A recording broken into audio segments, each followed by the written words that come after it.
નમસ્કાર મિત્રો, સ્વાગત છે તમારું આપણી આ યુટ્યુબ ચેનલમાં જેનું નામ છે ગુજરાતી જીકેની જમાવટ.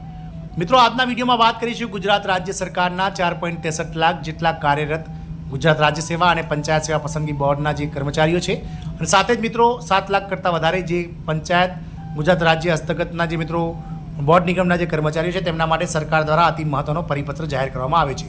અને સરકારી કર્મચારીઓ માટે મિત્રો હવે એક વસ્તુ ફરજિયાત બનાવવામાં આવી છે. તો આજના વિડીયોમાં વિગતવાર જાણીએ કે કઈ વસ્તુ ફરજિયાત કરવાને લઈ અને ગુજરાત રાજ્યના સામાન્ય વહીવટી વિભાગ દ્વારા ટકોર કરવામાં આવી છે અને કર્મચારીઓ માટે પરિપત્ર જાહેર કરવામાં આવ્યો છે. તેને લઈને આજના વિડીયોમાં વિગતવાર ચર્ચા કરીએ. તો વિડીયોના અંત સુધી બન્યા રહો અને જો ચેનલમાં તમે નવા હોય તો અમારી ચેનલને તમે સબસ્ક્રાઇબ કરી બાજુમાં રહેલું બેલ આઇકોન દબાવી ઓલ નોટિફિકેશન ઓન કરો, જેથી કરીને ચેનલ પર મૂકવામાં આવતા વિવિધ ભરતીઓના નોટિફિકેશન, વિવિધ ભરતીઓના પરિણામ, જીકેના વિડીયો અને સરકારી કર્મચારી પેન્શનર્સ યોજનાને લગતા પરિપત્રો સરળતાથી તમને ચેનલના માધ્યમથી ઉપલબ્ધ થઈ જાય.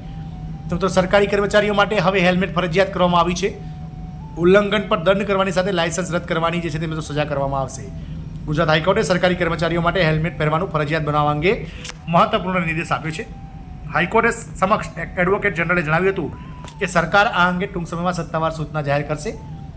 મુખ્ય મુદ્દાઓ છે: હેલ્મેટ વગર જતા સરકારી કર્મચારીઓ સામે પોલીસ કડક કાર્યવાહી કરશે, નિયમ ભંગ કરનાર કર્મચારીઓને દંડ, લાયસન્સ રદ અને ખાતાકીય તપાસનો સામનો કરવો પડશે.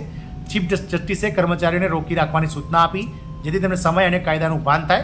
હાઈકોર્ટના કર્મચારીઓ પણ માટે પણ હેલ્મેટ ફરજિયાત કરવા વિચારણા કરી રહ્યા છે. ચીફ જસ્ટિસે ટકોર કરતાં કહ્યું છે કે લોકોને સમય અને કાયદા બંનેની ભાન કરવાની જરૂર છે. તેમણે ઉમેર્યું છે કે આવા કર્મચારીઓને રોકવાથી તેમને સમયનું પણ ભાન થશે.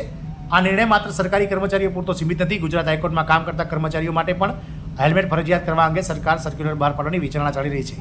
આ પગલાંથી રાજ્યમાં ટ્રાફિક નિયમોનું પાલન વધશે અને રોડ સુરક્ષામાં વધારો થશે તેવી અપેક્ષા છે. નોંધનીય છે કે 1 મહિના પહેલાં ગુજરાત હાઈકોર્ટે સત્તાવાળાઓને અમદાવાદ શહેરમાં દ્વિચક્રી વાહન ચાલકો અને સવારો માટે હેલ્મેટ ફરજિયાત બનાવવાના તેના આદેશનો 15 દિવસની અંદર અમલ કરવા આદેશ આપ્યો હતો.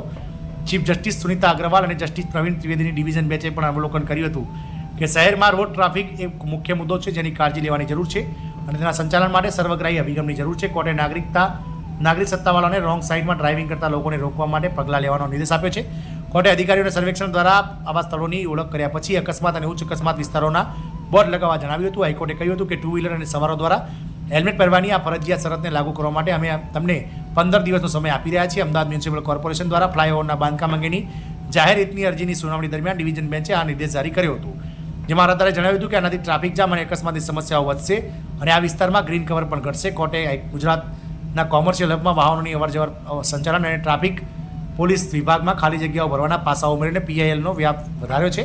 હાઈકોર્ટે જણાવ્યું હતું કે સમાન અરજીના ભાગરૂપે રાષ્ટ્રીય ધોરીમાર્ગો ખાસ કરીને અમદાવાદ શહેરમાંથી પસાર થતા સરખેજ ગાંધીનગર રાષ્ટ્રીય ધોરીમાર્ગ પરના પ્રવેશ અને બહાર નીકળવાના સ્થળોના સંચાલન અને જાળવણીની તપાસ કરશે. ચીફ જસ્ટિસ અગ્રવાલે કહ્યું હતું કે ખાસ કરીને એવા વિસ્તારોની ઓળખ કરો જ્યાં ચોક્કસ સમયે ભીડ હોય છે, ખાસ ધ્યાન આપવું જોઈએ. તેમણે કહ્યું હતું કે અમે ઈચ્છીએ છીએ કે ત્યાં કોઈપણ પ્રકારનો અભ્યાસ હોય, એક સર્વગ્રાહી અભિગમ હોય.